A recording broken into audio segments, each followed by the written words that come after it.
Good evening. कल video नहीं बना पाए, कोई थोड़े व्यस्त था मैं। आज बना देता हूँ। आगे 5 दिन की मेरी छुट्टी है, तो 5 दिन में हो सकता है कि मोर देन वन वीडियो भी आ जाए।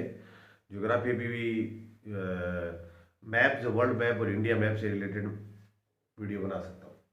ये आपकी पोइम है a roadside stand, poet Robert Frost, जिसकी एक बहुत ही फेमस मोटिवेशनल पोइम है। Woods are lovely, dark and deep, but I have premises to keep, miles to go before I sleep and miles to go before I sleep। उन्हीं की ये poem है आपके 12th क्लास में, जिसमें ये इसके की पॉइंट है। एक बार इनको ध्यान इससे आपको डरना नहीं, ये आपको याद हो जाएगा, बहुत आसानी से याद हो जाएगा। थीम, सेंट्रल आइडिया, मैसेज और एक्सप्लेनेशन सारी एक ही चीज है। एक्सप्लेनेशन आ जाए ये लिख देना, नंबर मिलेंगे। मैसेज आ जाए ये लिख देना, सेंट्रल आइडिया आ जाए ये लिख देना, थीम आ जाए ये लिख देना, कुछ क्वेश्चन भी है इसके आ जाए वो भी उसमें भी ये लिख देना। तो अब याद कैसे करें? याद करने के लिए ये देखो छोटे छोटे थोड़े से मैंने ग्रुप बनाए इसके लिए आपके लिए। आप इसको देखो पहले। It's a haiku poem. Haiku poem क्या है अभी बताता हूं आपको। सीजनल अपील, पॉइंट करता है सीजनल अपील। सीजनल अपील ये है कि एक विशेष सीजन में आपके पास कुछ प्रोडक्ट है, ताकि कुछ दूसरे लोग उसको खरीद सके, तो आप उनको बेचते हो, तो वो एक सीजन में ही बेचते हो, तो ये सीजनल अपील करता है। उसके बाद में request for, Robert Frost request करता है, किसके लिए करता है ये देखिए, पुअर के लिए करता है, हेल्पलेस के लिए करता है, उन लोगों के लिए करता है हु वर्क टायरलेसली। वो कंट्री साइड पीपल, गांव के लोग, वो पुअर पीपल जो गांव में रहते हैं, देहाती लोग रहते हैं, उनके लिए ये रिक्वेस्ट करता है। किससे करता है? द सिटी पीपल, शहर के लोगों से करता है। आपको देखिए यहाँ ये दो आप ऐसे ऊपर लिखिए, it's haiku poem, it's seasonal poem shows a seasonal appeal. Okay, poet request for poor, helpless and the people who work tirelessly, बहुत ही मतलब अथक मेहनत करते हैं। देन तीसरी चीज, एक चीज ये होगी ओके, उसमें इस पोएम के अंदर पॉइंट है वो स्कोर्चिंग एनालिसिस करता है। ऐसा एनालिसिस करता है जो आपका मतलब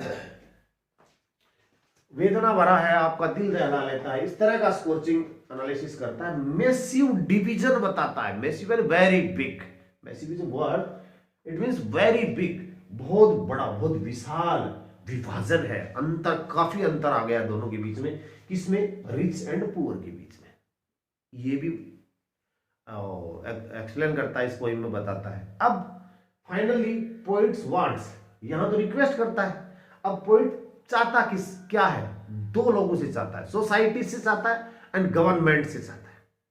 सोसाइटी से, जो सो कॉल्ड वेल एजुकेटर्स हैं उनसे चाहता है, जो समाज के तथाकथित मान लीजिए, या जो अच्छे लोग हैं, जो पढ़े लिखे लोग हैं।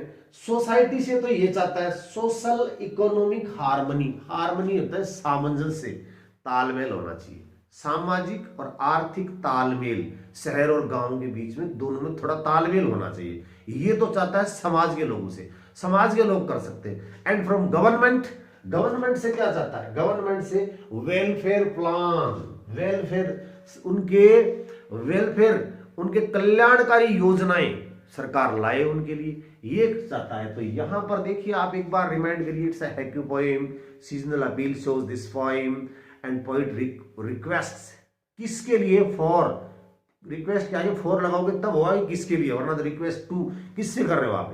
रिक्वेस्ट फॉर पुअर पीपल, ठीक है, पीपल वो वर्क टायरलेसली, पीपल और हेल्पलेस पीपल, उनके लिए करता है। फिर दो तरह के एनालिसिस करता है, स्कोर्चिंग एनालिसिस करता है, इसके अंदर मैसिव डिवीजन बताता है between the poor and rich.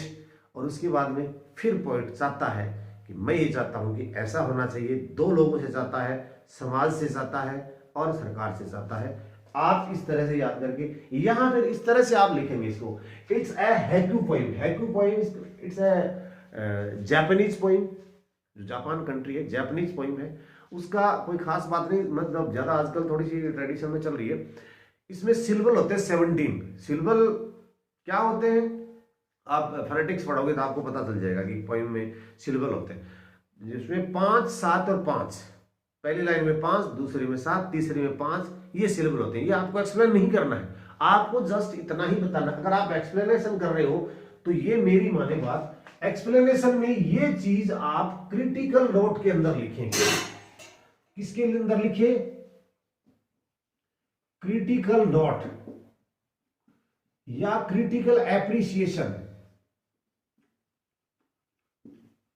जहां लास्ट में आप एक्सप्लेनेशन के बाद में नीचे क्रिटिकल नोट या क्रिटिकल एप्रिसिएशन लिखते हैं, उसके अंदर लिखे इट्स ए हैकू पोएम, ऊपर ऊपर ना लिखें। बाकी और थीम लिख रहे हैं आप सबसे ऊपर लिखे, सेंट्रल आइडिया लिख रहे हैं सबसे ऊपर लिखे, मैसेज लिख रहे हैं सबसे ऊपर लिखे, इसके अंदर नीचे बाकी में आप ऊपर लिखते हैं इसको, ठीक है। हैकू पोएम वही होती है जापानीज पोएम, ही आपको एक्सप्लेन करने की जरूरत नहीं, इतना लिखना है।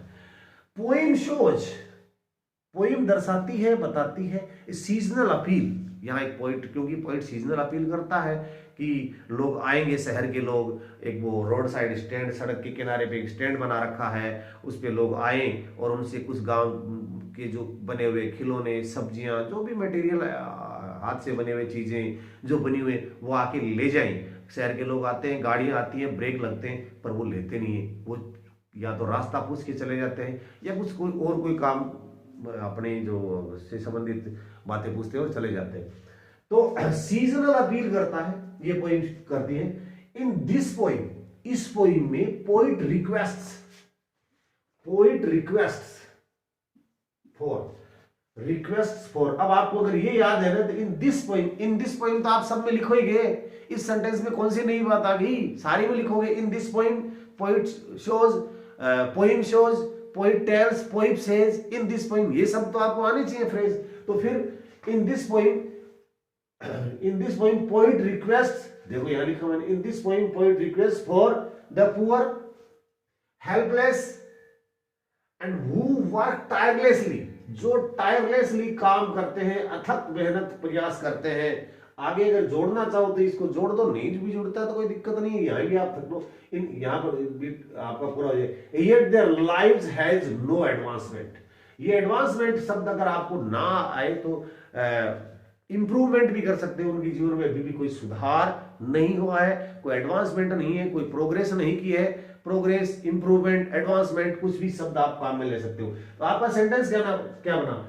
इन दिस पोइम तो सब में लिखना ही पड़ेगा ना, ये तो आपका। इन this poem poet request for the poor, the helpless and who work tirelessly. अब मांगो इतना ही आया तो इतने पे आप फुल स्टॉप लगा दो। अगर आपको आ रहा है तो येट देयर लाइव्स, उनका जीवन, उनकी जिंदगी या जीवन हैज नो एडवांसमेंट, अभी तक कोई प्रोग्रेस नहीं हुई है, कोई भी उन्होंने वो सुधार नहीं हुआ है।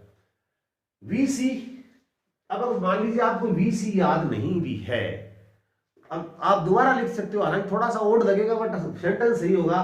Poem shows a scorching analysis, comma, इसके मैंने कोमा लगाई, वीसी स्कोर्चिंग एनालिसिस, स्कोर्चिंग एनालिसिस के कोमा लगा दिए ना, तो VCA scorching analysis, poet explain the scorching analysis, this poem shows the scorching analysis, comma, a massive division, a massive, very big, huge, बड़ा विशाल विभाजन, मैसिव डिवीजन, किन किन के बीच में? रिच के बीच में और पुअर के बीच में, रिच और पुअर के बीच में। तो ये तो यहां से आपने ले लिया, मैसिव डिवीजन किसके बीच में? तो आपको याद आ जाएगा, मैसिव डिवीजन याद है तो आपको ये भी याद आ जाएगा, रिच और पुअर के बीच में था, कंट्रीमैन और सिटी पीपल के बीच में था। You can also mention this. आप यहां, आप अगर इसको और बड़ा करना चाहिए, रिच एंड द पुअर, यहां इसके ब्रैकेट में कर दो city people and countryman, country people, village people, है ना। पुअर के आगे ब्रैकेट में ये कर दो। The poor is a sad symbol of fading past. यहां ये सेंटेंस मैंने अलग से जोड़ दिया, इसमें नहीं है, आप जोड़ना चाहो तो जोड़ देना, क्योंकि जो पुअर है वो sad symbol of fading past है। एंड एविडेंस होता है सबूत, क्या होता है? सबूत होता है, और एक प्रमाण है। फिर मैंने कोमा लगाई है, मान लीजिए अगर आपको नहीं लिखना है तो आप इसको छोड़ दो, मैंने तो कोमा लगाया है, सबके कोमा लगाता आ रहा हूं। क्या है? एनालिसिस, कोमा, नया सेंटेंस नहीं बनाना। आपको मान लीजिए सारी बातों में से दो बात भूल गए, भूल जाओ, कोई बात नहीं, एनालिसिस से कोमा लगा दिया। Massive division between rich and poor, मान लीजिए आप ये भूल गए, इसको छोड़ दिया, तो पुअर के बाद में कोमा लगाया। And evidence of decline, and ये एक सबूत है, ये पोएम एक सबूत है, एविडेंस है, साक्ष्य है, प्रमाण है of decline in agricultural prosperity. कृषि संपन्नता में डिक्लाइन है। कृषि की जो संपन्नता थी, पहले कृषि में लोग, गांव के लोग संपन्न होते थे, आजकल उनकी संपन्नता का ग्राफ है वो नीचे जा रहा है, वो संपन्न नहीं है, धीरे धीरे कम होते जा रहे हैं। ये पोइम शो करती है, ये पोइम प्रमाण देती है। किस बात का, क्यों दे रही है प्रमाण? कि जो भी कृषि में पैदा होता है लोग खरीदते ही नहीं है शहर के लोग, तो क्या होगा? एग्रीकल्चरल प्रोस्पेरिटी का डिक्लाइन का एविडेंस है, ये प्रमाण है, ये हो गया। उसके बाद में फिर मैंने कोमा लगा दी। मान लो आप ये भी बोलोगे, क्या फर्क पड़ गया भाई, आप और कोई दूसरा सेंटेंस लिखते हो तो वो लिख दो। नेक्स्ट थिंग है neglecting attitude of urban. Urban होता है शहरी, अर्बन होता है शहरी, शहरी पीपल। कोमा लगा के लिखा है नेग्लेक्टिंग एटीट्यूड, लोगों का रवैया कैसा है? नेग्लेक्टिंग ऑफ अर्बन एजुकेटर्स, शहर के शिक्षित वर्ग का नेग्लेक्टिंग रवैया, गांव वालों को, गांव के दुकानदारों को, रोड साइड स्टैंड पे जो स्टॉल लगाते हैं, जो जीविका उपार्जन करने के लिए, जो भीख नहीं मांग रहे, कुछ न कुछ बेच के अपनी जीविका अर्जन या पालन या जीवन यापन करना चाहते हैं, उनके प्रति उनका जो एटीट्यूड है, रवैया है, वो नेग्लेक्टिंग है, नेग्लेक्ट करते हैं, इग्नोर करते हैं। कोमा लगा दिया मैंने। उसके बाद में लिखा uncaring, neglecting attitude, uncaring nature, uncaring nature of city dwellers. Dwellers यानी आप यहाँ सब में मत फंसना, अगर नहीं आता है तो सिटी पीपल कर देना। ड्वेलिंग यानी जो पीपल निवास करते हैं, वासिंदे होते हैं ना, जो रहते हैं, उनको ड्वेलर कहते हैं। तो neglect, uncaring nature of city people कर देना। देन अनबेरेबल अगोनी, कोमा फिर है, असहनीय पीड़ा। अगोनी यानी पीड़ा। अगोनी अच्छा शब्द है, कई बार कई एग्जामिनेशन में सिनोनिम पूछा जाता है, ध्यान दीजिए। अगोनी, असहनीय पीड़ा ऑफ पुअर, गरीब, रूरल पीपल, गांव के देहात के लोगों का। अब यहां देखो, मैंने सेंटेंस यहां शुरू किया, इसको देखो आप यहां से, वी सी, सिर्फ एक वर्ब लिया, उसके बाद में scorching analysis, comma, massive division, comma, उसके बाद में एविडेंस ऑफ डिक्लाइन, फिर neglecting attitude, uncaring nature, unbearable agony. ठीक है, ये चीज हो गया। अब पोइट कहता है कि अब मैं ये चाहता हूं, पोइट कहता है कि मैं चाहता हूं, एक तो है सोसाइटी और एक है गवर्नमेंट, इन दोनों से मैं ये चाहता हूं कि पोइट वांट्स, यहां लिख दिया मैंने, पोइट वांट्स, पोइट चाहता है सोशो इकोनॉमिक हार्मनी। क्या? Socio economic harmony from the society, समाज से तो सामाजिक आर्थिक सामंजस्य चाहता है, एंड गवर्नमेंट से, and welfare plan from the government, ये चाहता है। ये जो चीज है, ये आप थीम में लिखो, सेंट्रल आइडिया में लिखो, मैसेज में लिखो, एक्सप्लेन लिखते हो तो ये ऊपर वाली लाइन नीचे इसमें क्रिटिकल एप्रिसिएशन में ले आना। अब जो क्रिटिकल एप्रिसिएशन है, कल मैं आपको एक किसी पर्टिकुलर स्टेंजा लेके पूरी शुरुआत से लेके लास्ट तक, मान लीजिए आपके क्वेश्चन आ गया कोई, और उस क्वेश्चन की आपको एक्सप्लेनेशन करनी कैसे है वो करके बताऊंगा। उसके बाद में क्रिटिकल एप्रिसिएशन कैसे लिखा जाता है वैसा आपको सब में लिखना है, वो भी लिख के बताऊंगा। तो छुट्टियां हैं, पढ़ते रहिए, धन्यवाद।